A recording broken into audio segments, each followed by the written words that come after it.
مساء الخير. Good afternoon. Thank you so much for joining us. My name is Ziad Abbas Shamroukh. I am working with MECA, Middle East Children's Alliance, based in Berkeley. Before we start, actually, we want to reach out to those that are quarantined. It's definitely a strange and unstable time for everyone, everywhere. So I want to wish everyone quarantined, and I know some of our friends and colleagues and other people all over right now quarantined. We want to wish them quick recovery. And for those, they lost some of their, members of their families or relatives, neighbors, friends, we share our condolences for them and all our support to everyone. I would like to thank you all for joining us. This is an event we are looking for for a long time, and especially after the American election. This is a very important event, and we are ready to learn. And thank you, and we are so glad we have over 500 people. They are already registered, and still some people I can see in front of me, the people they are waiting, coming to join our event. And I would like to thank our staff members who worked in this event and everyone. We have our staff members right now. It's in Gaza, Dr. Mona, Wafa, and Ghada in West Bank. We have Josie and we have Wyatt. Josie with us, actually helping us with the technical issue tonight. And I would like to thank the other staff members. They are based here in Berkeley. Barbara, Deborah, and Jody, Sue, Patrick, Tess, and Samia. And of course, I want to thank our event coordinator, Benny Rosenwasser. She's the one is working, and she's with us actually in this event. And after that, just I want to say, we in MECA, we try to organize this event. And I hope all the time when we have a virtual event to say, this is, we hope it's the last event, and I hope this is the last event. And in the future, we'll be very happy to meet in person and to have everyone in our area. Right now is, for us as in MECA, we are working very hard since the beginning of the pandemic, and I will explain later in our program.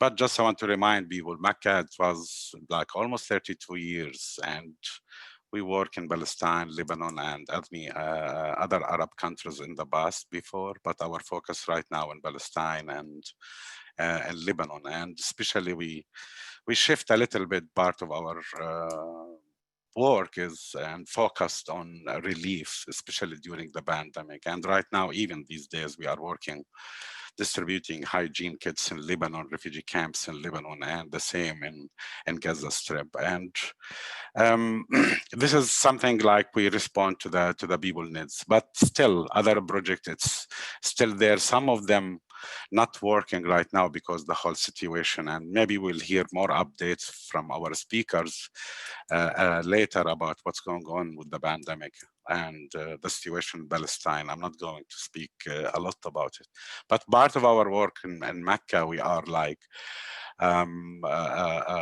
focused and try to help and contribute to the people right now.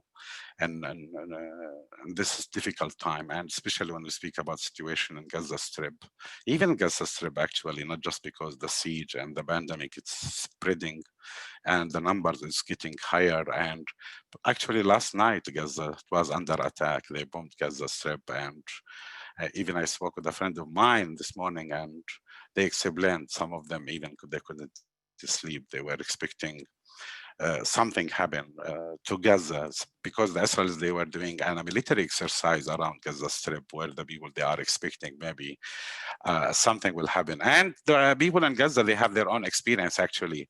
After the American election, like what happened 2008, 2009 actually, when they attacked Gaza in that period. And now the election, and there is a shift, and they are expecting maybe something will happen. In any case, we'll hear more updates from our speakers, but our schedule, it will go like this. For us, we are very excited, and we are very, very, very glad to have amazing two speakers with us tonight. Professor Ilan Pappe, who is in Palestine right now, in Haifa, and he's of course working and teaching in England. And we have our friend, human rights attorney, Diana Buttu, which she's based actually right now in Haifa. We'll talk about them later more and more. But both of them, they are a friend of MECA. Both of them, they came to our events and participated in fundraising events to support the work we do and support our projects in Palestine. Just to explain what is the schedule for us tonight, we will, after I finish immediately, we will start with Diana, and each speaker will speak for 20 minutes. And after that, we will share with you a short video, just 2 minutes video. It's about our work.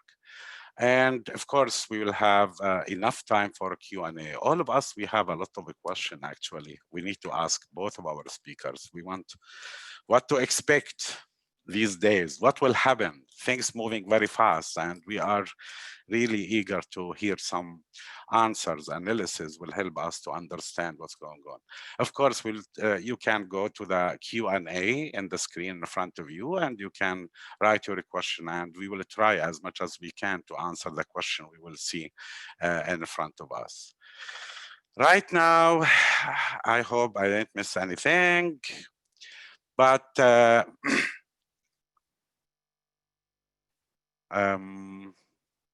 I can't see in front of me, actually.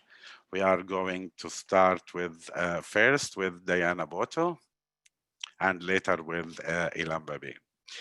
Diana Buttu is a Canadian Palestinian human rights attorney. In 2000, she moved to the occupied Palestine. She served as a legal advisor to the Palestinian negotiation team and later to the Palestinian president. In 2005, actually, and Diana, she spoke about it a lot in many events all over. She wrote about it. She was very critical about the whole negotiation stuff, and I'm sure she will speak more during her stuff. But she left, she quit that position actually in 2005. And Diana, actually, she is, she was part of the court. She was part of the team that's assisted in the successful litigation with the International Court about the wall and the illegal wall, and it was very successful, and she was part of that team, helped in it. Diana is very well-known Palestinian figure right now. She participates in many events all over. She writes to different big newspapers like New York Times, Washington Post, etc. Her appearance actually in many media, like CNN, I'm looking, BBC, Al Jazeera, and of course, I actually personally, I heard her a lot, which she represents the Palestinian voice and come to explain about the Palestinian. Diana, she's one of the amazing Palestinian women speaking out about the Palestinian situation and what's going on, and try to explain to the world the Palestinian situation and Palestinian position. I will not talk that much. You can learn a lot about Diana if you go to our website. All her bio, and her amazing work she did. I will leave you with Diana now. Diana. Thank you very much, Ziad, for the very kind introduction. And thank you to MECA for hosting me. And also big thanks to my co-panelist, a person I have long admired, Dr. Ilan Pappe, for his continued work and for speaking out on so many issues, and for being a voice, a champion, a mentor, a friend, you name it. It's really a delight to be with you today. I've been asked to speak about the current situation in Palestine and then also talk about a new Biden administration.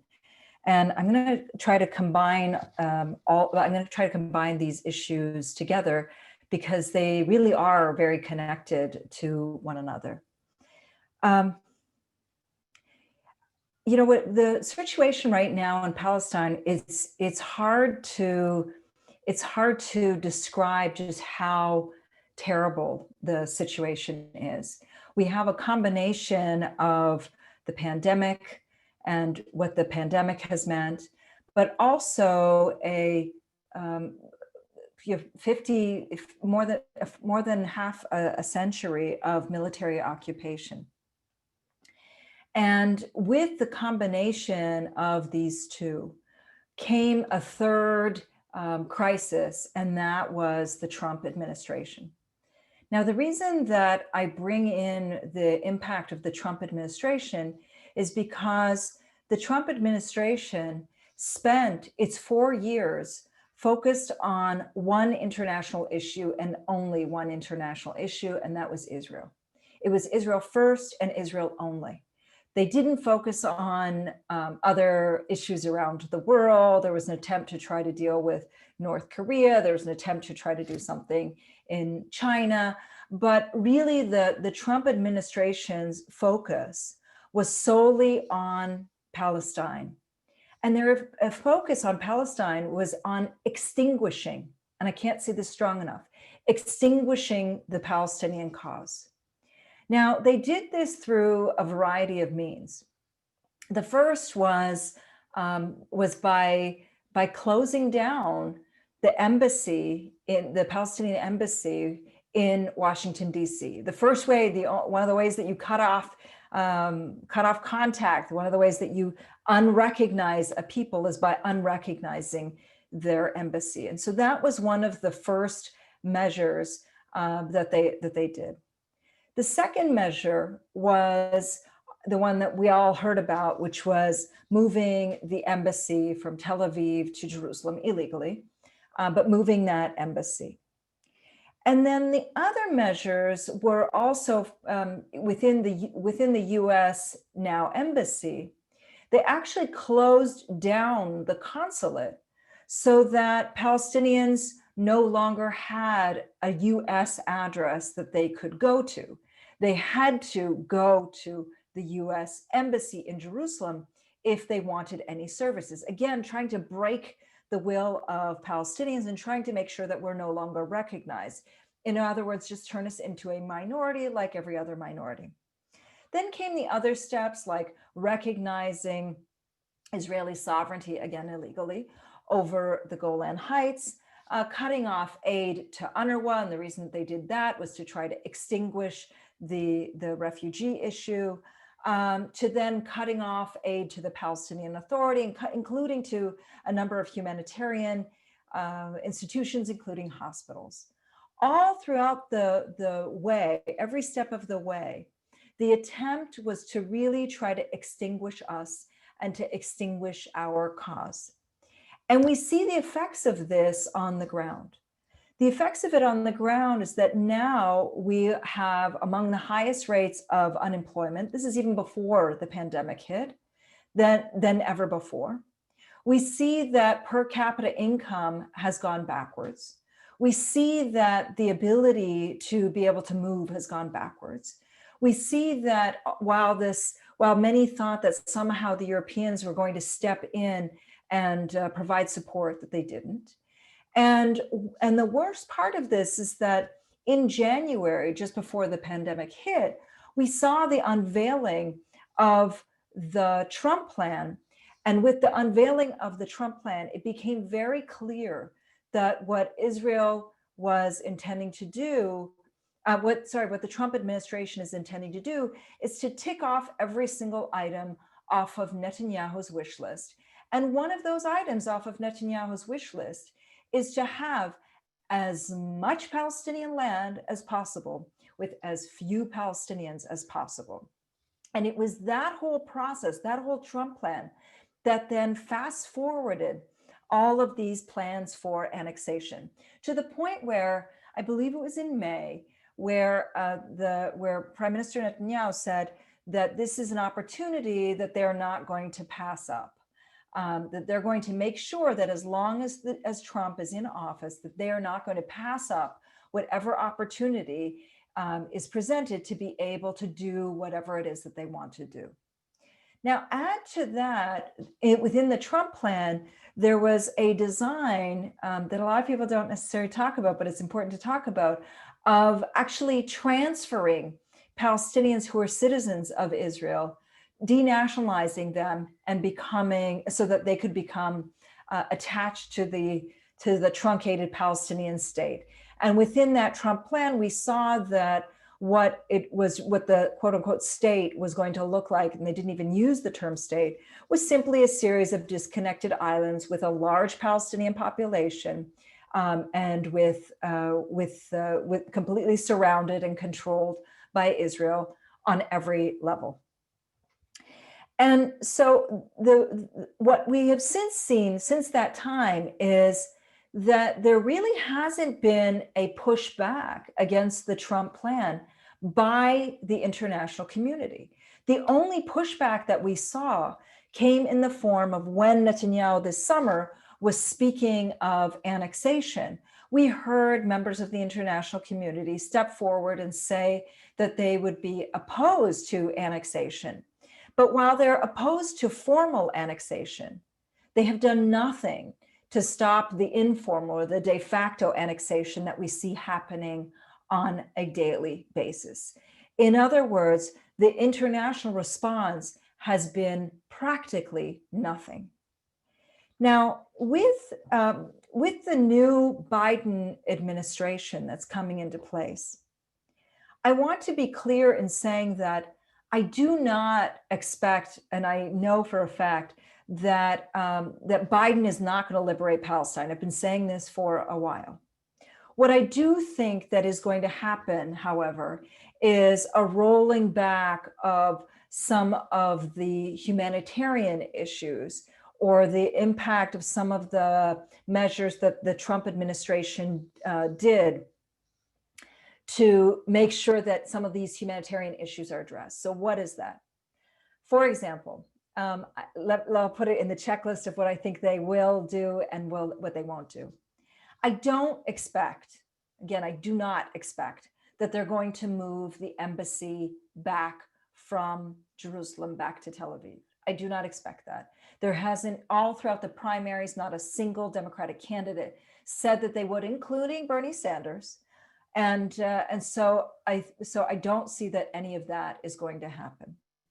The second thing that I think we won't be seeing immediately is the issue of the Golan Heights and recognition of Israeli sovereignty over the Golan Heights. Again, I'd be a little bit surprised if the Biden administration took some bold political measures. Where I do think that we are going to potentially see some change is reinstating of funding to the Palestinian Authority, recognition once again of the Palestinian Authority, reinstating of funding to UNRWA, and those sorts of humanitarian measures. But on the big political picture, I don't think that we're going to see any of that happen. Now, that said, I think it's also imperative that we, being those who are in solidarity, and we Palestinians, that we start pushing for something bigger and something different. You know, this model of bilateral negotiations, which undoubtedly the Biden administration is going to push for, and undoubtedly Abu Mazen is going to agree to, has been a failed model. It was designed to fail from the beginning. It has proven that it's been designed to fail, and it has failed. All that it has brought us over the course of the past 27 years is more and more and more settlements. It's brought us less freedom of movement. It's brought us more Israeli control and more living under Israel's thumb.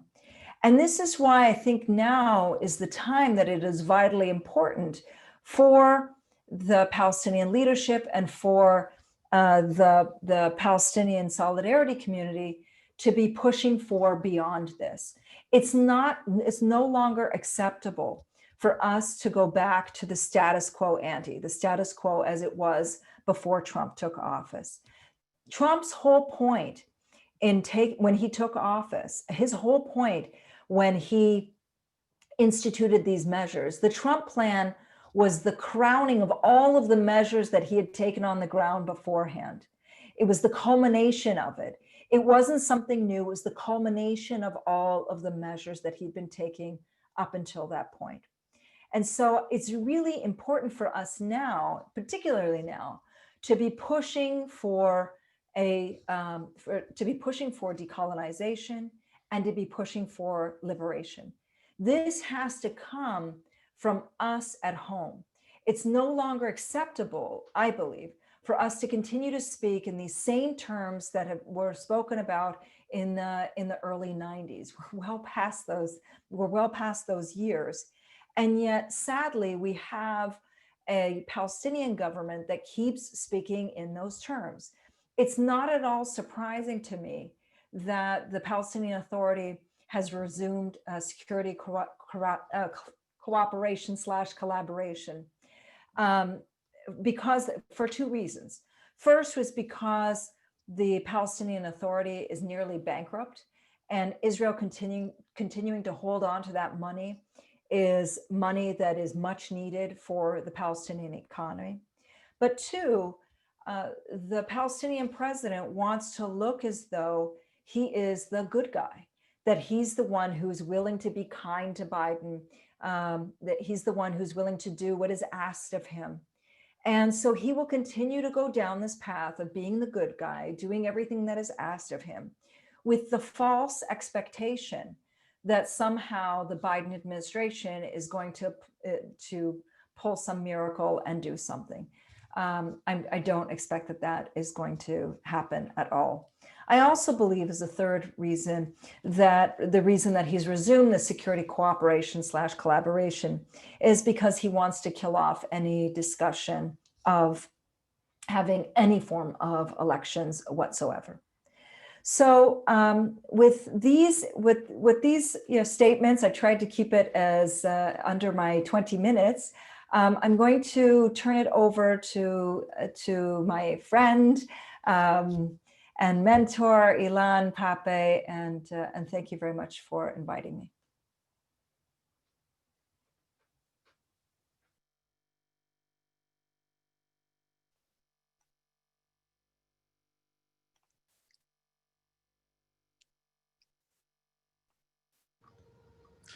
Thank you, Diana. Thank you so much. And it's really very informative. And of course, we'll get back to you. I'm sure there will be many questions come back to you. And right now, we want to move to our next friend, Ilan Pappe.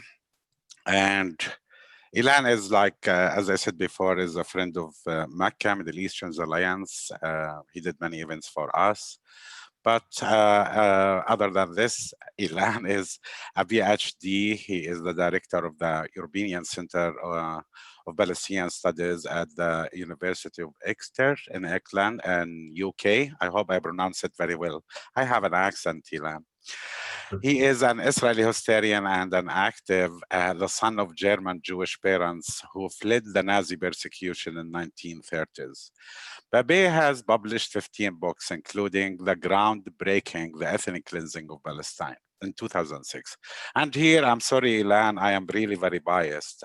I appreciate your other 14 books, but The Ethnic Cleansing of Palestine, this is one of the books I use it since the first time I saw it and I heard about it. And I still, when I do my work, and sometimes I go to classrooms, and all the time I encourage, because this is very, very important document for us, for everyone want to know what happened in 1948, before 1948, and what happened in 1948, to understand what's going on after 1948, and to understand the continuous of that policy started in that Red House in Herzliya when they sit down together and they planned the ethnic cleansing. The Ethnic Cleansing of Palestine, I recommend it to everyone want to know what happened in 1948 to get back to this book and to keep it and to influence the others to learn exactly what happened in 1948. And of course, the other 14 books, they are really very important. But still, this is one of the books I want to contribute to that the Ethnic Cleansing, it's a document, and I still recommend for the Palestinian young generation all the time. This is where you need to to read and learn. And to be honest, for me, I am, as you see in my background, this is my refugee camp where I was born and grew up. I learned a lot from my mom and from my relative about what happened in our destroyed villages and how it was happened. But the Ethnic Cleansing of Palestine make it more clear for me. It's like that the experience where it comes with the emotion that my mom and my family and all Palestinian families, it comes to the perspective of how the criminals sit down together and they blend it step by step to take over and to uproot over 800,000 Palestinians from over 500 villages and disappear and throw them in the rest of the world and around Palestine. Ilan is, for us, like he's well known and he's very well respected among all these communities struggling for freedom and justice. Ilan moved in 2008 to England. As I said, he's teaching there, working there. Right now, he's in Haifa, working from his home. But Ilan, known at the same time for his stand and support for the economic, political, and academic boycott of Israel. I'm sure all of us, we are eager to hear from Ilan. And Ilan, it's yours. Thank you very much, Ziad. And I want to thank MECA for inviting me. It's a great honor. It's also a great honor and pleasure to share the podium here with the electronic podium with my good friend, neighbor, and colleague Diana Buttu. And thank you, Diana, for your very kind words. Always find them enhancing and empowering. It's a very tall ask to follow Diana with her comprehensive, concise, and insight into the reality we are experiencing and the excellent analysis of what awaits us with the appointment of the new administration in the United States. I even think that I have a more difficult assignment in a way because one of my sons asked me, is there anything optimistic that you can say in a talk that you're giving today to people when you talk of Palestine? Because it's very clear that your listeners and viewers are very familiar with the dismal reality we live in.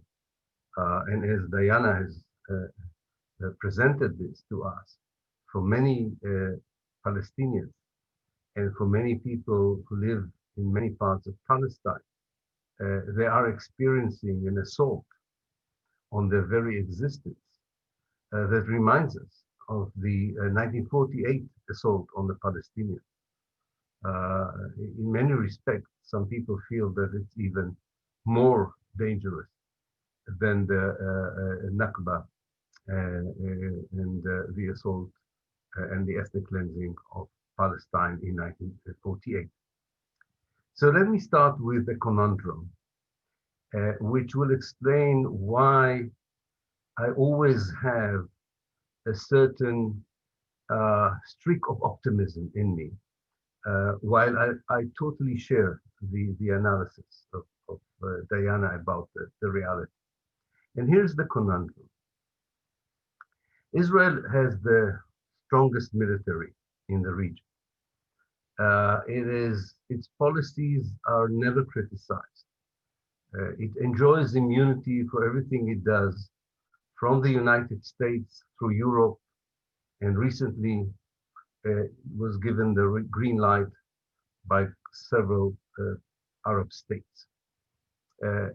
the other member states of the United Nations don't do much to stop it. It feels totally free to bomb Gaza at will, to arrest anyone it wishes in the West Bank at will, and to intimidate its neighbors at will. And yet, Israel invests millions of dollars to try and stifle any criticism heard by members, ordinary members of the civil society around the world, as if these kinds of critiques or these kinds of condemnations are an existential threat for the Jewish state. They would chase old women, young men who dare to question Zionism, to support the boycott, divestment, and sanction campaign, to organize an event in a small university. The Israeli embassies and consulates around the world don't deal with the Iranian danger, as they call it. They deal only with one thing, which is they call, and they have a special office for this, the war on the legitimization of Israel, or the war against the delegitimization of Israel. If you're so powerful, if the Palestinians are in a situation where they cannot fight back, that their very success is by just clinging to the homeland, showing sumud, steadfastness, and nothing more than that. Why is there such a craving for legitimization after 72 years of Israel's existence? And I think this subconscious, sometimes, Israeli understanding that they are not legitimate, that there is an issue, a serious moral issue with the legitimacy, not just of the occupation of the West Bank, not just with the siege over the Gaza Strip or the apartheid policy towards the Palestinians inside Israel, but with the very notion of the Jewish state and the way it was founded and the way it is maintained. They know, and for some insidious reason, they believe that they have the force to wipe out such a thought from anyone on the globe. And of course, they will not succeed in doing that. And the only people who could provide them legitimacy, not just for a state, but for the millions of Jews who live now in what used to be historical Palestine, the only people who can give them genuine legitimacy are the Palestinians themselves. And this, I think, is a conundrum, which means that their policies can be very aggressive, cruel, brutal, but it doesn't mean that through that force they are winning the one battle that they wish to win, which is the moral battle. If I would put it differently, I can say that Israel is built on two pillars, a material pillar and a moral pillar. And the material pillar is very clear. It's the army, it's the high-tech nation, it's a very successful economy, and it's a very modern state. That's the material pillar. The moral pillar has been eroded, or is constantly questioned quite successfully over the years, and you cannot use all your material power to win your moral legitimacy.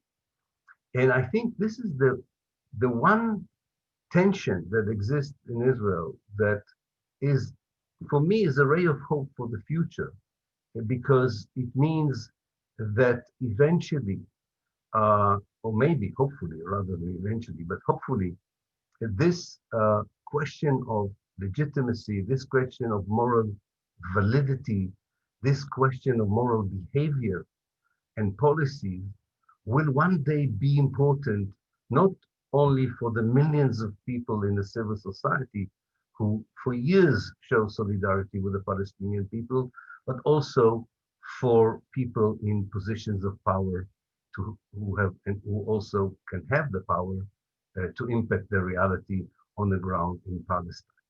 We know what happened to such politicians, be they in the Democratic Party in the United States or in the Labour Party in the United Kingdom. They are targeted ruthlessly by Israel, and in some cases, they succeed in bringing them down as political figures. And they have done the same through AIPAC in the 60s to very powerful senators. But it means that every now and then, the overall solidarity and support for the Palestinian cause filters into the corridors of power, be they in government, in the media, or the academia. Now, having said that, I would like to share Diana's analysis of the present reality. I'm not saying that we have learned how to use this conundrum that I described in order to push forward a just solution for the Palestine question. But I'm just saying that we should focus on that, especially for those of us who work for the cause of Palestine from the outside. From the inside, steadfastness and the popular resistance would be still the most important means for liberating Palestine and bringing freedom and justice to the country and everyone who lives in it and everybody who was expelled from it. The reason we have to focus on it is, and Diana, I think, described it very well, is that there is very little hope for any change from within Israel. All the Israeli parties or political powers that have the ability to impact policy on the ground are working within the ideological framework of Zionism. In fact, this ideological framework has diminished in a way, or rather shrunk over the years, so that nowadays the main alternative for the present Israeli government is a right-wing coalition, maybe with some center parties. Even if you get rid of Bibi Netanyahu, you will probably get Naftali Bennett or someone like him as a prime minister, which means that the basic policies on the ground, which are a continued annexation of parts of the West Bank, the continued apartheid system that is imposed on the Palestinians inside Israel, the continued siege and blockade of the Gaza Strip, and of course, continuous denial of the Palestinian right of return. All these policies will continue more or less, maybe with a different discourse, maybe in a different style, maybe less overt kind of declarations about it, but there is no indication that there is in the offering in Israel of any political power that intends in any meaningful way to change this policy. Now, this, as Diana explained to us, this policy was fully endorsed by the Trump administration. It probably will not be fully endorsed by the Biden administration, but judging by the Obama administration's record on this, well, it seems that Biden might not talk the talk, but I really doubtful whether he would not continue to walk the Trump walk on the ground itself. I hope I'm wrong, but this is my sense that we are not going to see any fundamental change in the that would cause the Israeli government to change its unilateral policy of incremental annexation, displacement, and replacement. One interesting indication for this is that one of the main fruits of the current unity government between Kahol Lavan and the Likud is a ministry for settlement, something we never had before, or if you want, the ministry for continued colonization. Now it's an official ministry of the Israeli government. Now, of course, one of the preconditions for any successful counter deal to President Trump's steal of the century, or any Biden, a wishy-washy Biden new policy on Palestine.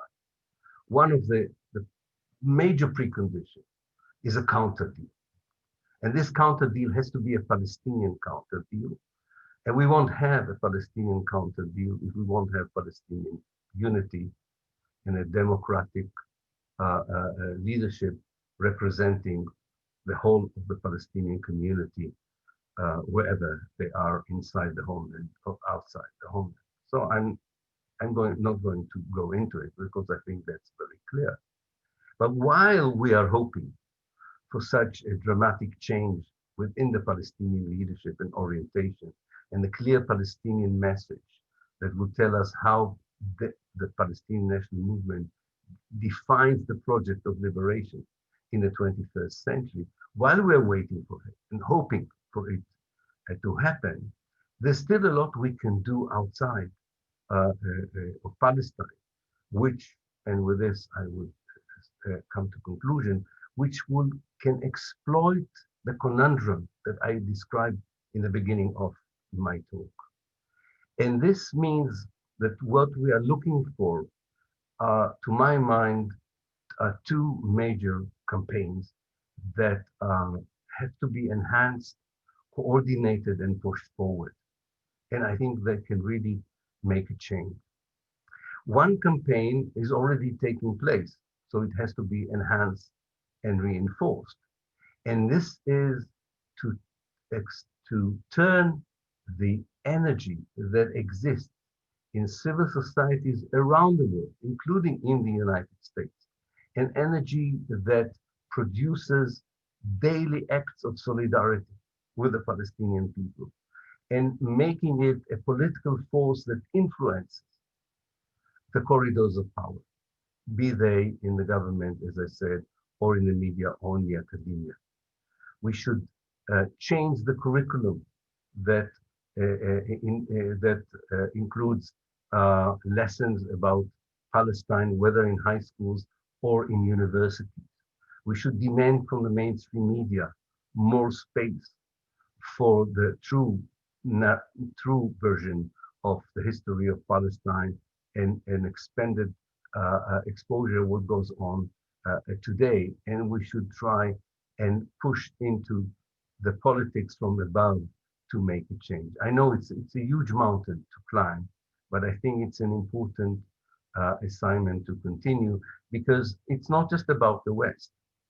The normalization, so-called normalization of Arab regimes with Israel exposes, especially in the case of places like Bahrain or the Sudan, exposes the tension between what we know is the democratic will of people over there when it comes to Palestine, and how it contradicts diametrically the policies of these governments when they decide to betray the Palestinians and normalize their relationship with Israel. I don't know about the Emirates, but definitely in the case of Bahrain and the Sudan, this is not a policy that reflects in any way what these societies who have shown in the past great solidarity with the Palestinian people would tolerate.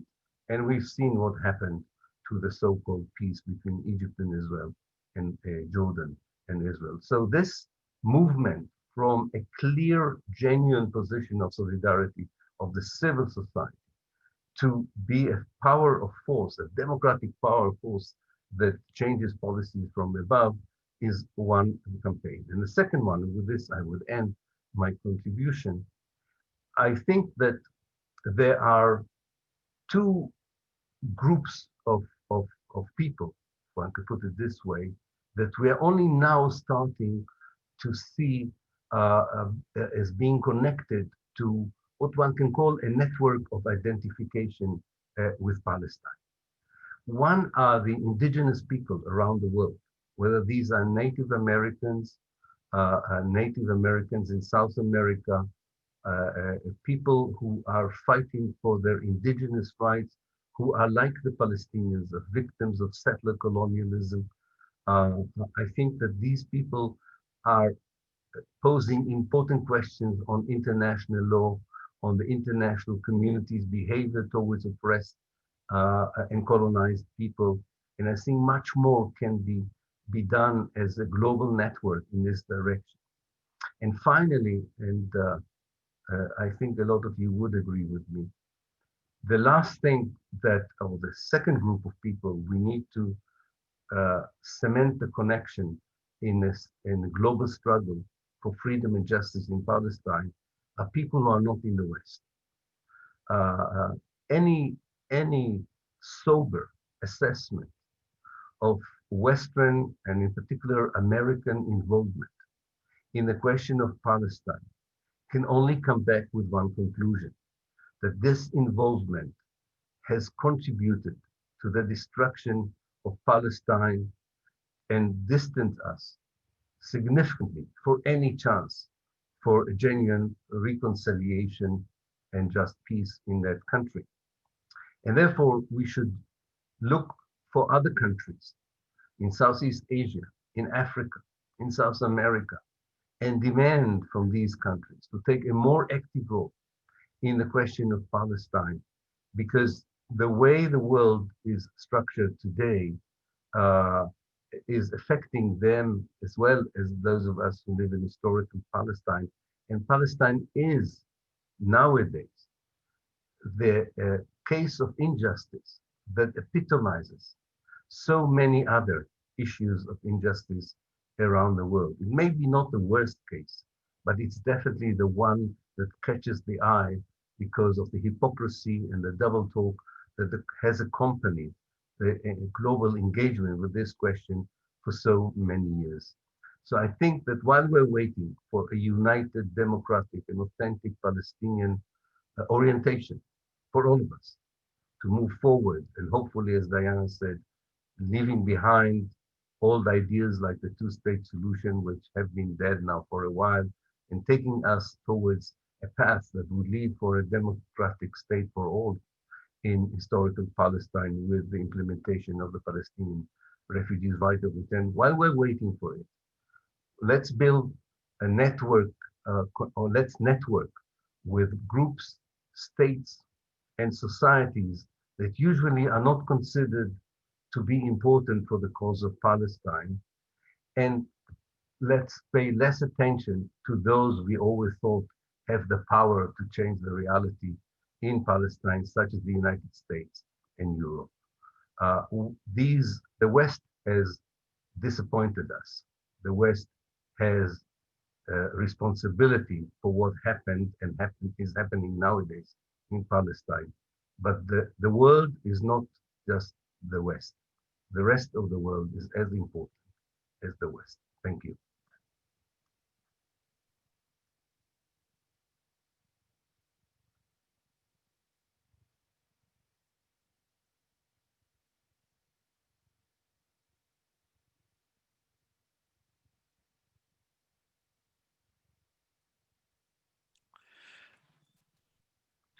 Thank you so much, Ilan. This is amazing, and this is really, really very good. And as usual, we love to hear more and learn a lot from your analysis and your reading for the future. And even sometime when we speak about the practical steps, what the people they need to do. I need to shift a little bit right now to the continue with our plan with this event. I want to ask everyone to stay with us. We are not finished yet. We have many questions, and I can see Q&A, many questions, they are coming. And in the chatting room. So people, they have many questions. This is great. And we will continue with Ilan and Diana immediately in a few minutes. Just want to ask you, everyone, again, to come together. My colleagues, actually, Nancy and Deborah and Josie, and they asked me, we need to do this kind of fundraising because this is a fundraising event. I know everyone registered, contributed to our work. And basically, what we are doing right now in MECA and especially these days, our colleagues and our staff members on the ground in Gaza Strip, where they are working to distribute food parcels, hygiene kits. And just to remind you with some numbers, since the beginning of the pandemic until now, we reached out almost to 8,000 families in Lebanon and in Gaza. With food parcels, around 4,500 families with hygiene kits. And right now we are working with other partners to do more stuff with the winter relief. We do this kind of winter relief. We try to reach out to over 3,000 families as much as we can to support, especially in winter. Our work, we will not continue to do the work without your support, all of you. And I want you as much as you can to contribute and support. You can go to our link and you will see it later where you can support. But before we start, we would like to share with you this short video for 2 minutes, just for 2 minutes, not more.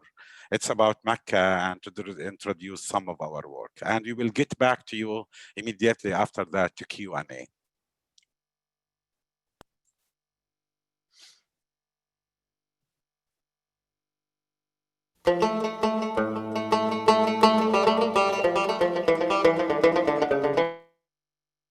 The suffering of children is always particularly painful to observe.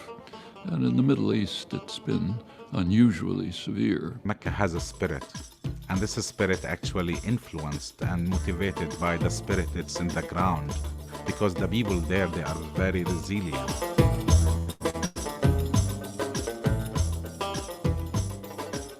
Children of Gaza are in great need for entertaining outdoors activities because they are living under occupation. We try all the time to provide those children with a semi-normal life in very abnormal situation.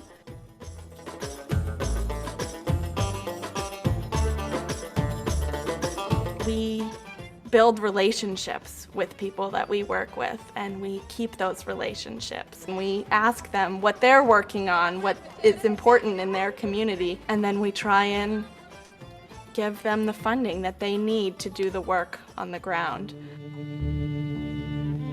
MECA future actually is connected with the future of Palestine. What will happen to the Palestinian? What will happen to the Palestinian children?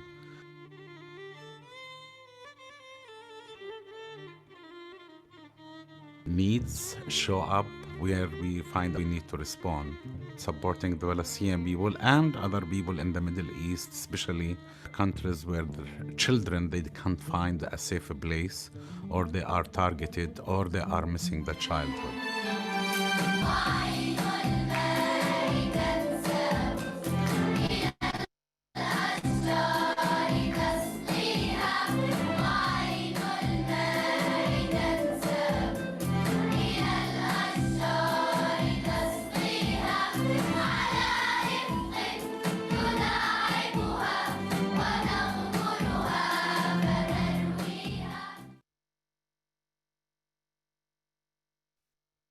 Thank you so much, Dean. Dean is our colleague. He's volunteering to help us to do this production of our webinar. And just I want to remind the people again, this is like short video, and the singing, the children, they were singing at the end of the video. This is a song they wrote it by themselves, and it's one of our projects. Actually, we feel proud. One of the projects actually where we support music and children, especially in marginalized communities. And I want to say it, like when we speak about solidarity, MECA work, it's solidarity work. What we do, it's not charitable work, it's solidarity work. And to be more honest with you, actually, we are influenced by the people on the ground in Palestine, the work they do it. They are helping us to do the work because they have amazing initiative. They are really, really very creative, amazing young generation women projects, and they take their own initiative to survive and continue to. So please, go to our website, go to our link, and try to contribute as much as you can. And thank you so much for even coming to this event and registering. And just want to remind you, For the people, they are very interested for gifts for the Christmas. You can go to Shop Palestine to our website and find. We have a lot of stuff came from Palestine, which is recently, including olive oil, all these kind of things where you can use it as a gift, and we are willing to do that. Thank you so much. And right now we want to go back to our main panelists, to go back to Diana Buttu, go back to Ilan Pappe, and continue. Right now we have actually many questions, 42 questions.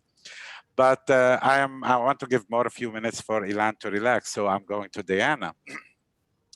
Diana, there were like many questions here I was looking at, and you spoke a little bit about the future of the Palestinian Authority. No, you spoke about the Palestinian Authority and all these kind of coordinations. Even recently, we saw that the Palestinian Authority, after they asked their ambassadors to leave Bahrain and the Emirat after the normalization, they asked them to go back like nothing happened, and it's happening. We have a few questions. I try to make it in one very clear question. It's about the future of the Palestinian Authority and the future of PLO. And it's like the assumption, if there's assumption that the BA will survive the situation, who you think that the USA and Israel will be very interested or selected to replace Mahmoud Abbas? At the same time, I know it's a longer question, like when we speak about this reality in Palestine, do you have any clear suggestion for strategic priorities and focus on decolonization and liberation? And what does that mean for the solidarity movement in other parts of the world? Okay. These are all very good questions. So in terms of post Mahmoud Abbas, I think we should talk for a minute about Mahmoud Abbas and what he represents. And I saw that there was a question about the issue of elections and what is it that he's afraid of. So I'll tie those two in. So what it is that he is afraid of is that you have to understand that Mahmoud Abbas built his entire career on this one issue. It's a one-trick pony, so to speak, right? We used to joke that the only alternative in his mind to negotiations was more negotiations. And he spent the past 27 years just simply focused on negotiating, and only negotiating, which has meant that he has ignored a lot of other strategies that are out there. What are the other strategies that are out there? One is BDS, something that Ilan spoke about. BDS is something that he has been loath to sign on to, in large part because he's afraid of what the backlash is going to be if he supports BDS. And he's afraid that it takes on a life of its own if he supports BDS, which he does. And so he wants to be the person who is in control. Another strategy that he's ignored is, as I mentioned at the intro, you mentioned the work that I did with the International Court of Justice on the wall. That was a legal victory, and yet it was never pushed to be implemented. It was never pushed by the Palestinian Authority to be implemented by the international community. And so he has similarly ignored all of those, whether it's legal measures that can be taken to try to hold Israel accountable. So he's neither pushed for BDS, nor has he pushed for legal accountability, nor has he even re-examined the idea of one state. So everything that he's done has just been, let's just keep doing the same. Not only that, he's not re-examined where the funding base should be for the Palestinian Authority. And again, this is another important issue, that he's just kept us beholden to Israel. I mean, Israel now maintains an occupation. And before the pandemic, the prime minister and the president were flying around the world to collect money for Israel to maintain its military occupation. So, this is the perversity of it. So who is it that will succeed him? I want to be clear in saying one thing. we Palestinians won't allow anybody that we don't choose to succeed him. There's been a lot of talk, and I hear it all the time, about these people, the Americans are going to impose X person, the Americans are going to impose Y person, they're going to impose Z person. We don't work that way. When the Israelis tried to impose on us mayors in the 70s, and they went so far as to bomb some of the candidates, to attack them and to firebomb their cars, we went out and made sure that even in those elections that they still elected PLO candidates. So Palestinians don't take very kindly to having Israel or the US impose somebody on us. We will do our own choosing. The bigger question is, will there even be a Palestinian Authority? And that's the part that I am very much questioning. I don't see that anybody is rushing forward and saying, here, I want to be it. I want to be the next Palestinian Authority president. Or I don't see anybody rushing forward after Saeb Erekat passing, saying, I want to be the next chief Palestinian negotiator. Nobody's rushing forward to do that. In fact, all of the polls are indicating the exact opposite, that even though we have no political parties advocating for one state, there's not one on either side of the green line, that we have 30% of Palestinians polled saying that they support one state. And even though the only platform that these political parties have put forward is 2 states, this is the Palestinian parties, is 2 states, we have more than 50% of people believing that, not believing in it any longer. So, the idea that somehow this is going to be imposed from outside is not going to happen. It won't happen, it won't be acceptable. And the idea that there may even be a future Palestinian Authority is also questionable. This is why, I don't even remember, I think it was 3 years ago, I wrote about how the Palestinian Authority should no longer exist, and that they should be instead thinking of means to wind down, while at the same time keeping the struggle and making sure that we have representation, making sure that our political demands are being met. In terms of the issue of priorities and how to press for decolonization, it begins with a few things. The first is that there's been far too much effort placed on focusing on a solution, right? There's been too much effort that's been placed on 2-state solution, whatever solution, always with the idea that somehow the settlements need to be accommodated. The theory is that Israel placed down these settlements, and now we, the Palestinians, just have to accommodate it. We just have to, accept it and move on.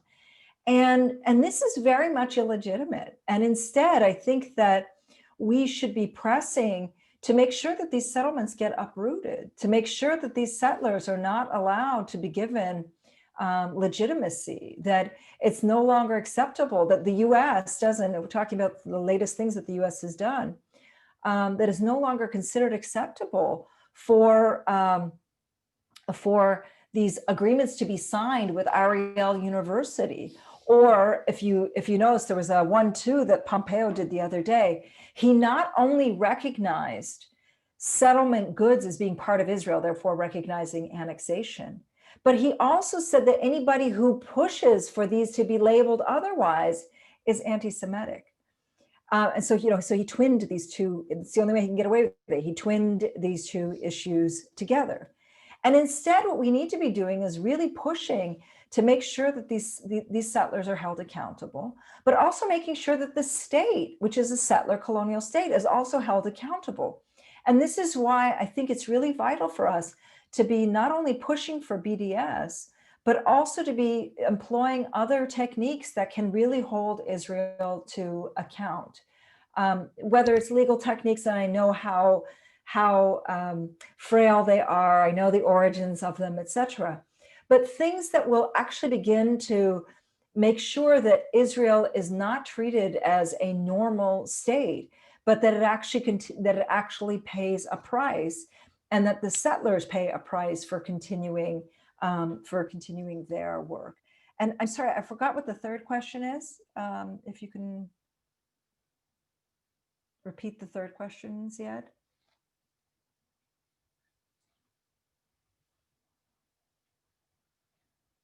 And if not, we can go to Ilan.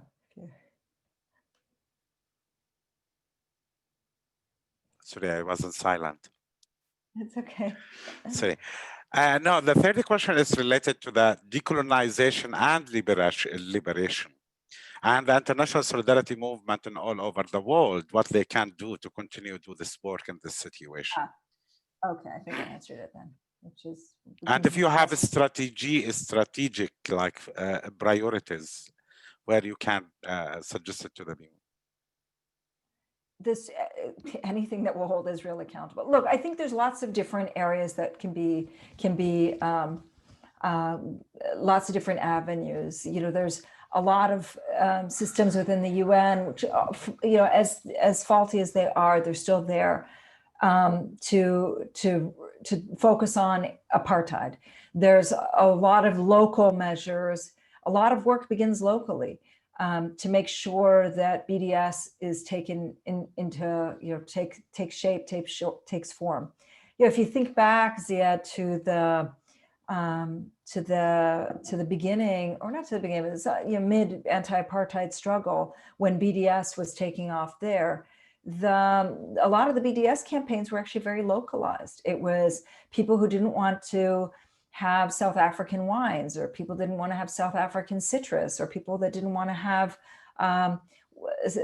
you know, South African, you name it, in their stores. In Ireland, the cashiers refusing to check out or ring out these South African goods. So these measures can be started locally and can be picked up locally. But I want to be clear that BDS is a tool, it's not an end goal. It's just a tool, and we have to continue focusing on it as just a tool. No, absolutely, you are right. It's just a tool. It's not a goal, the BDS, and this is very important to highlight that to the people. Ilan, I want to, there are many questions related to the last of your speech when you spoke about two state and one state, and Diana highlight that too.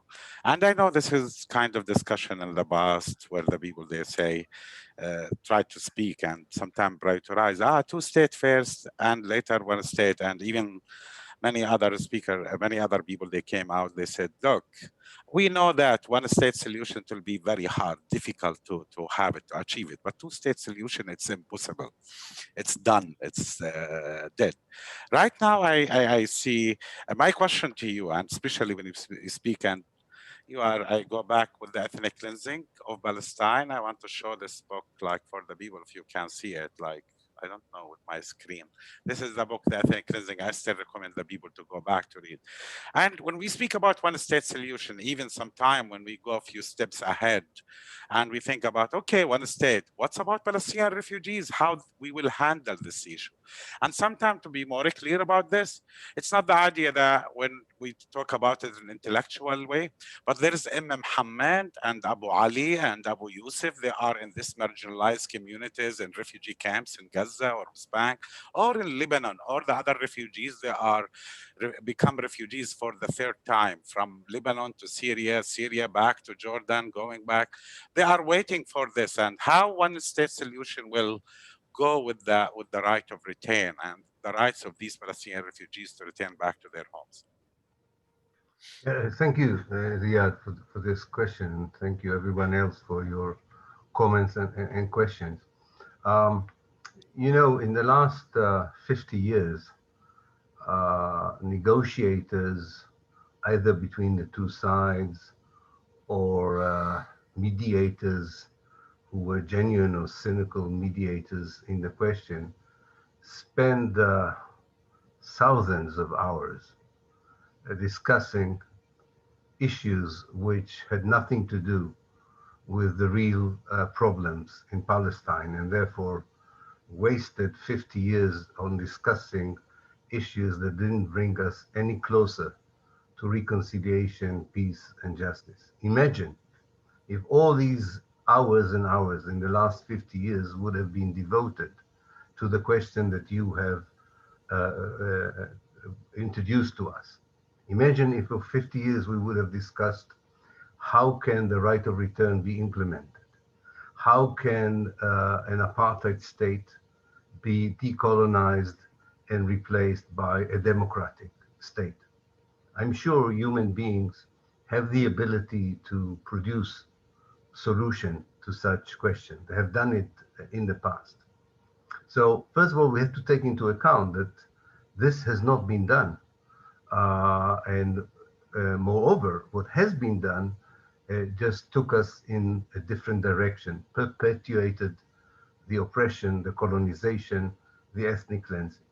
So you don't undo colonization and apartheid in a week or two. You need time for that, but you have the human capacity to do it. That's my first point. The second point is that we already live in one state here in Palestine. This is a state that imposes its power over Palestinians in different ways. You experience the one state, which is the apartheid state, in a different way when you live in Gaza, the West Bank, or Haifa. But we are all under a republic that discriminates in every aspect of life against anyone who is a Palestinian. So we are not even talking about building a new state. We're talking about changing a regime, as has been done in South Africa. You didn't build a one state in South Africa, but you brought down an apartheid regime and you replaced it with a democratic system of one person, one vote. And I think this is what becomes clearer. In fact, the unilateral Israeli actions of annexation, the incremental annexation, has contributed even more to this situation where the Israeli oppression is now all over the place. And there is no real distinction anymore between different parts of Palestine in terms of colonization. And therefore, if you decolonize historical Palestine, you decolonize what is today Israel, the West Bank, and the Gaza Strip. That's my second point. The third point relates to your last question about the right of return. There are two important points I want to make about it. One is that there are certain research done already.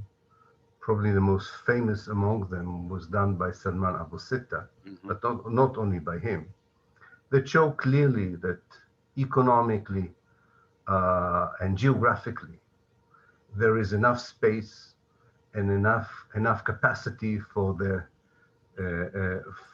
country to absorb any Palestinian refugee who wishes to return. This is quite clear. If tomorrow Israel would be able to convince millions of Jews who still live outside of Israel to come to the Jewish state, they will find the space for them. They will have the capacity to absorb them. So it's not a question of the country's capacity to absorb the refugees in return. It's an ideological question that is connected to the ideological nature of the Jewish state, that from its very beginning was a project of having as much of Palestine as possible with as few Palestinians in it as possible. The second point I want to make with regard to this is that there are today, in my very intuitive account, it's not an empirical account, but there's about 100 young PhD students in the world working on Palestine. We have 8 centers for Palestine studies in different universities in the world. We never had such a human capital before. Many of them are Palestinians, but not all of them are Palestinians. And these are very serious academics, and they don't choose topics randomly. They choose topics which are directly related to questions such as how to implement the right of return, how to build a one-state solution. They're not the politicians. They will not be the ones who will take the decisions on this, but they are the ones who do a proper work of intellectuals, which is to provide the information needed for politicians to take a brave step forward and declare openly that the objective of the Palestinian liberation movement is a one democratic state for all, with the return of all the refugees who wish to return. They already have shown in their work how it can be done, what could be done. They use historical examples. They are very familiar with the United Nations principle called the Pianero Principles, established in 2005, that are very detailed. It's a very detailed procedure of how victims of ethnic cleansing should be treated if they wish to go back to the places from which they were dispossessed by force. It even relates to their second and third generation rights, and it also deals with the rights of those who now live in the places from which these refugees had been expelled. So I think it's a matter of ideology, of morality, and will. It's not a practical problem that cannot be solved. It is soluble, it is manageable, it is doable, and more important than anything else, it's the main precondition for any genuine peace and reconciliation in historical Palestine. Thank you, Ilan. I'm sure this kind of issues, like when it comes to the practical, even among each other as refugees, when we discuss this, how it will be the future. And we have our own dreams, you dream practically how is right of return could happen. Anyway, I want to go back to you, Diana. And of course, this is a question coming from different, but I chose this question because something related to our reality. I want to take you back, if you remember that we Palestinians, we experience that our leadership all the time, they are in the exile. They were in Jordan, later on they were in Lebanon, they have their own radio station, and the people they follow. It's like, it was a revolution, etc. And with the beginning of the first Intifada, that the Palestinian, the first Intifada started spontaneously, and a new leadership coming from the ground called the unified leadership, when they started with the leaflets number 1, number 2, number 3, I think around number 8, 9, where the Palestinian BLO interfere and become controlling the demands and the struggle of the first Intifada. And with the first Intifada, we ended with Oslo agreement. And you know what happened after Oslo. Right now, the Palestinian leadership, or what they call it, Palestinian leadership based in Palestine, in Ramallah, and working, but the rest of the Palestinian, the diaspora, they are excluded. Almost they are not represented, they are not included. How, and there is a vacuum, I can say, because the focus of Palestinian Authority is inside Palestine, and you have the Oslo class, they are controlling, even in West Bank, not supporting that much with Gaza. How this will manage? And the question is actually coming here about how can we build a new leadership, will replace the leadership, including everyone in Palestine and in the diaspora? This is a very good question. Ziad, I want to be clear. This is done by design. It's not done by accident. And I want to be clear in saying that this is done by design by two main parties, a third being the US, but the two main parties are Israel and the Palestinian Authority. And I say this because if you look at the way that the Palestinian Authority has been operating for the past, they've been around for less than 27 years, so 26 years, 25 years. The way that the authority has operated has been to deliberately exclude two major groups, and then a third and a fourth, and which I'll talk about in a second. The first major group that they tried to exclude was the diaspora community.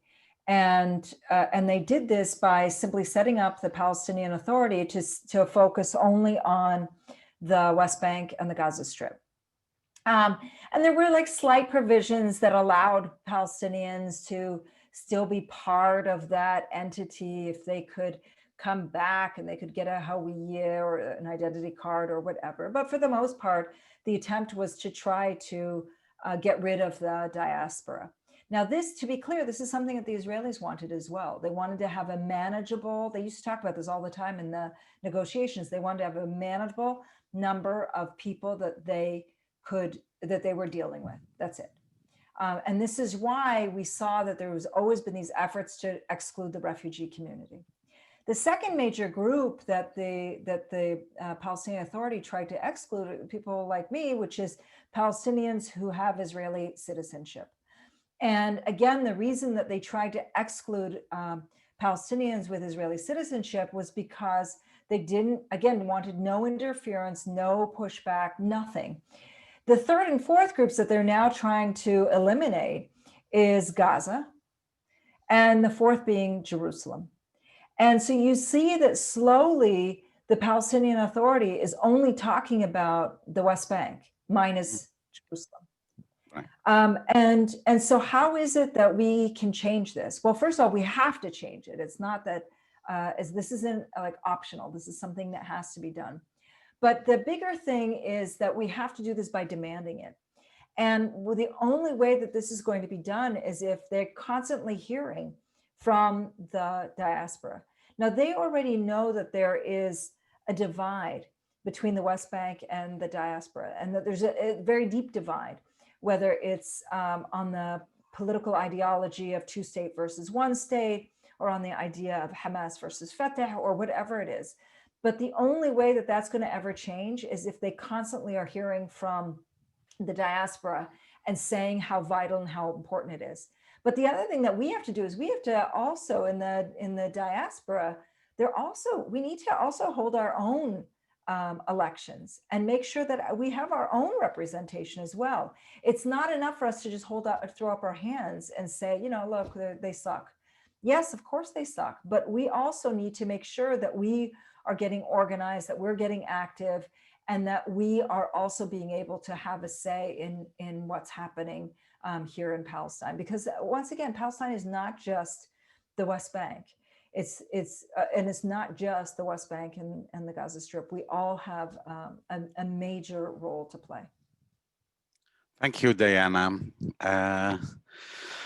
Ilan, I want to remind, of course, I want to remind you, you remember maybe in 1998 when Israel celebrated the 50 years in Israel. You remember those programs in the TVs, called Hatukma? Hatukma, yes. Hatukma, yeah. And speaking about the Zionist dream, where they will have Israeli state and produce the new Israeli, I call it, I don't know my English language, like I can say, they will produce a new Israeli. And right now it's like over 70 years. How you see the future of Israeli state? Because when it comes to the Zionist dream, to have a country settled and become a fact in the ground, and how much internally Israel is settled.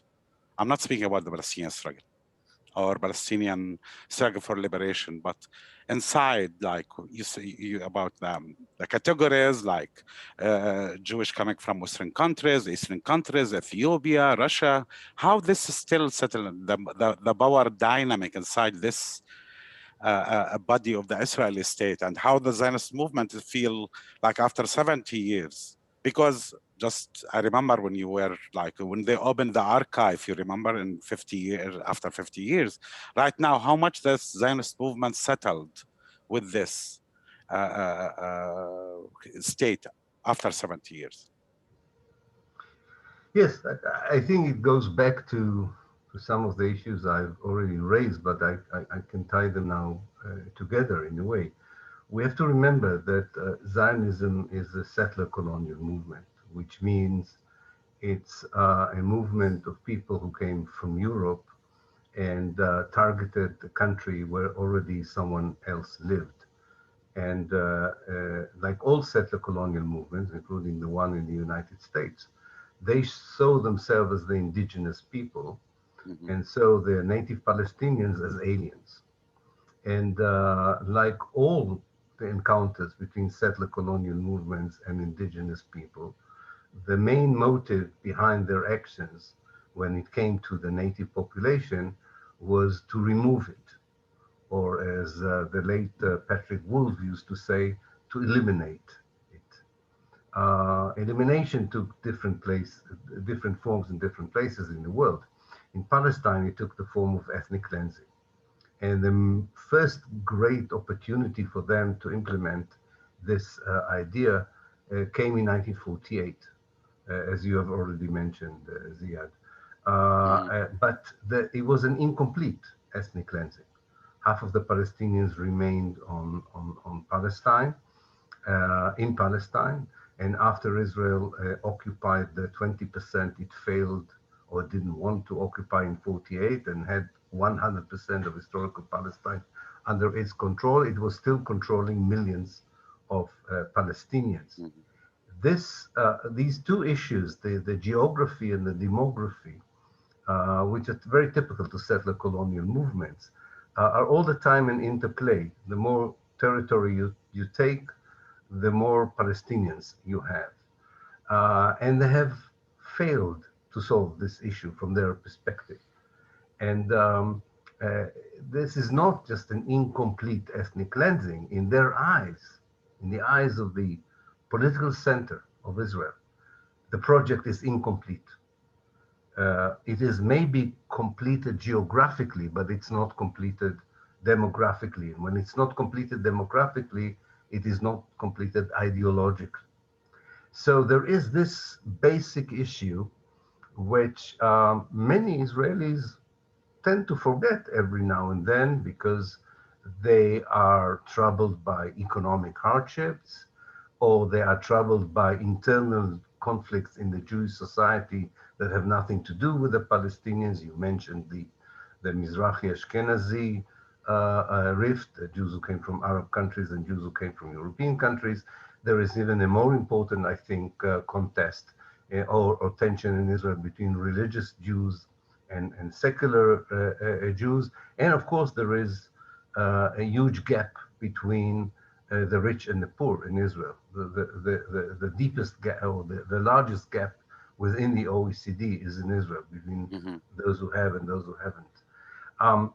But when the main attempt by governments is to deal with these issues by creating a common enemy, if you want, a common problem. So they're using the Palestinian problem sometimes to cement a society that has a lot of internal conflicts. But on the other hand, they send the message that the conflict is over. And therefore, I think that if you look at Israel from a macroeconomic kind of, from above, the figures are very promising, you know, in terms of, I don't want to get into economic jargon, but if you look at Israel as an economically, on a macro level, it performs well. But if you go deeper into the society, the gaps are very, very wide, and they are growing. And the society, or the leadership of that society, when it comes to any issue which is not security, which is not the conflict, does not show great ability, as we have seen in the way it dealt with the COVID-19 crisis.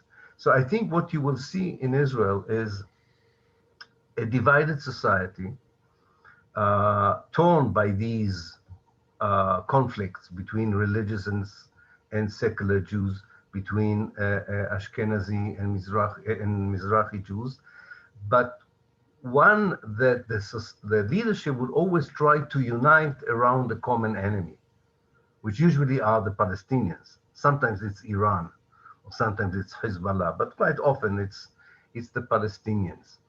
The sense that they have, and I think that's where they're wrong, they have a sense that you can continue with this, that this is manageable. So they're managing a country, they're not solving any of the issues, but they believe that they can manage it. Partly because the political elite is totally disconnected from the way the rest of the society lives.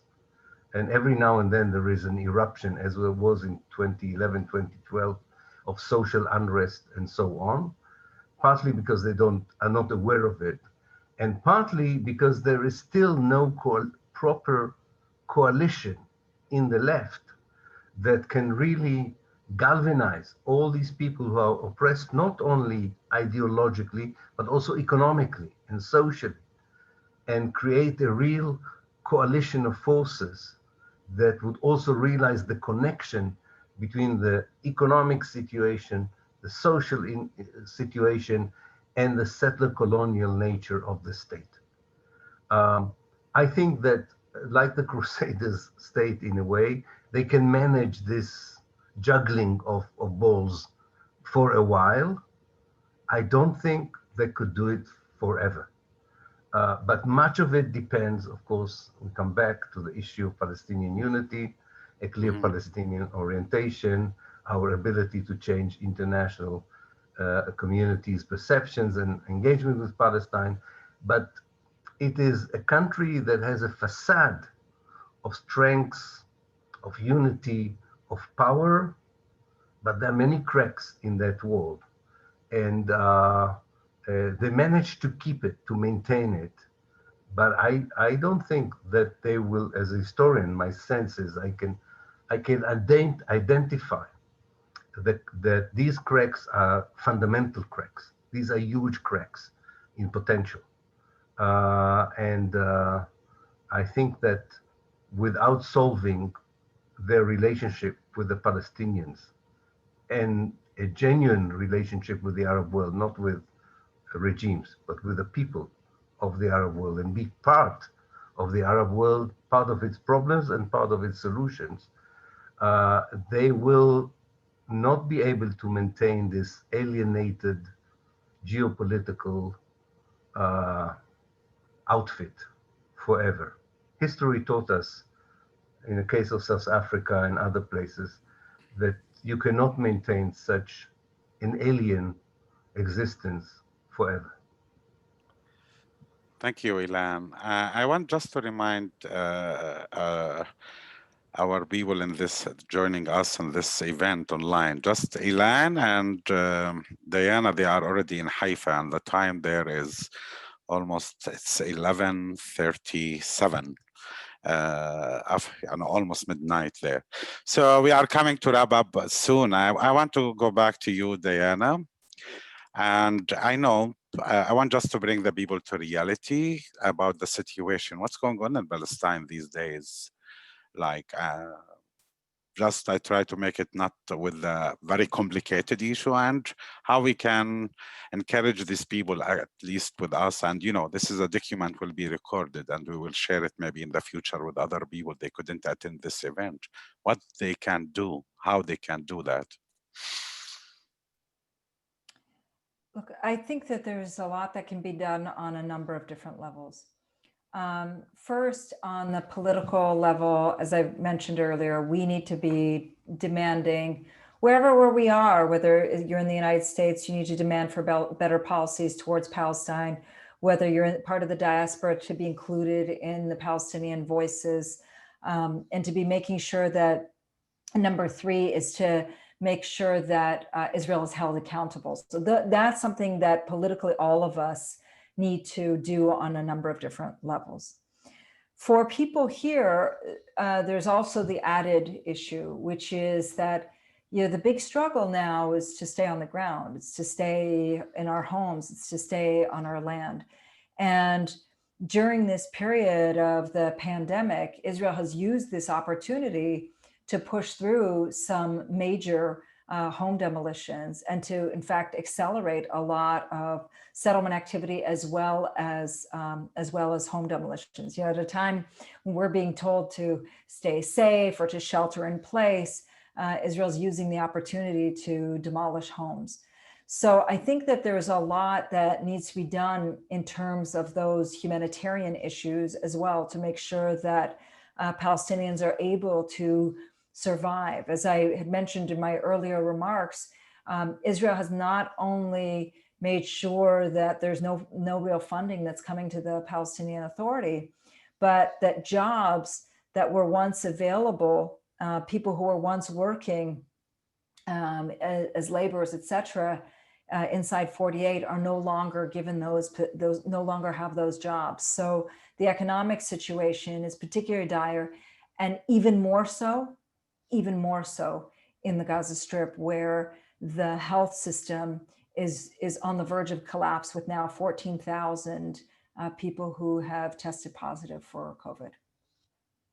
Thank you, Diana. Ilan, I will take the mic to you.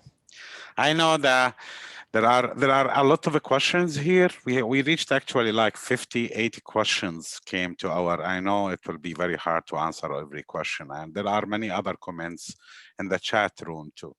But one of the things like got me like to just want to raise it, whatever you want to say in the end. But one of the things that people, they mentioned that the new generation among the Jewish community in the United States, they are shifting a little bit in a way or another.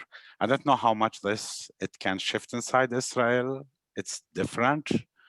And for the people, they took this kind of a stand, what else they can do and how can continue and influence others. And whatever you want to say, the mic for you. I don't want to keep you. You are almost midnight. It's okay. It's an invigorating discussion. Keeps you awake. Yeah, thanks. Palestine always keeps us awake, and we should never fall asleep. The first question. I think that there is a shift, first of all, in world public opinion, in the civil society, as I mentioned in my talk, which still is not affecting policy from above, but there are already signals that it does, and probably this will continue. Among the communities that one can, we can see that they were moving into a new direction is the young Jewish generation, or section of the young Jewish generation in the United States. Definitely. I think that there is a real shift among that generation, and it's not surprising to see quite a lot of young American Jews active in the campaign of solidarity with the Palestinian, in the campuses, in public outfits, and so on. In fact, I think that today, and this is not only my opinion, this is also the opinion of the Israeli government, the most important lobby for Israel in the United States is not anymore the Jewish lobby, but the Christian Zionist lobby. It's a far more important lobby or pillar on which the American support for Israel continues. You know, Israel has a special program by which it brings young Americans. It's called the Taglit, Discovery. So that they would come to Israel and would be convinced to immigrate to Israel. Well, apparently these programs have showed to quite a lot of young American Jews the reality in Palestine. And not only they have decided not to immigrate to Israel, quite a few of them became activists for Palestine.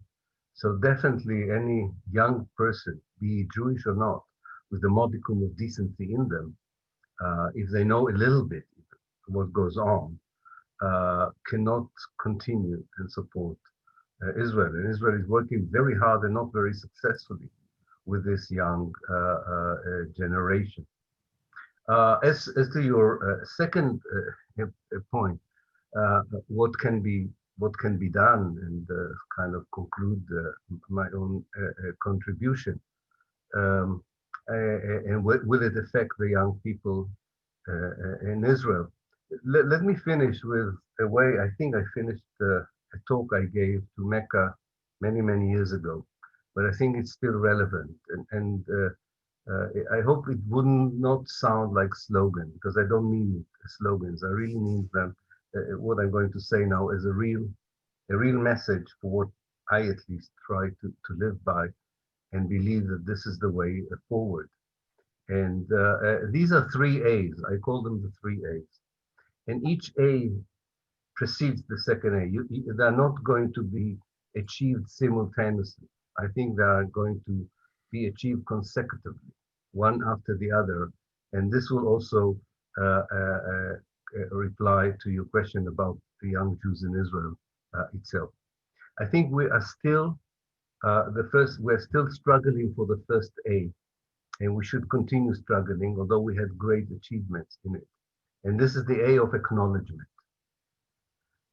It is quite incredible when you talk even for people who were very high up at the Obama administration, that they do not acknowledge the ethnic cleansing of 1948. It's incredible. You go to the EU in Brussels and people do not acknowledge the Nakba. It's not just a matter of acknowledging, as you know, an event in history that ended many years ago. So what does it matter if people remember or not remember? Because they need to acknowledge it, because the Nakba is continued, as we call it in Arabic, al-Nakba al-Mustamira. And as every scholar of settler colonialism would tell you, ethnic cleansing is not an event, it's a structure. It's a part of the DNA of the Jewish society. So if you don't acknowledge the Nakba, you don't acknowledge the problem with Zionist ideology today. This is a struggle we should never let off. This is very important. This will relate to some of the things that Diana talked about. This is the way to change the language, the dictionary we're using. This is not a conflict. This is colonization. We're not looking for peace. We're looking for decolonization. We're not looking for a two-state solution. We're looking for the change of regime. We need to exercise ourselves a new language and make sure that other people are using it in the struggle for economic. The second A is the A of accountability.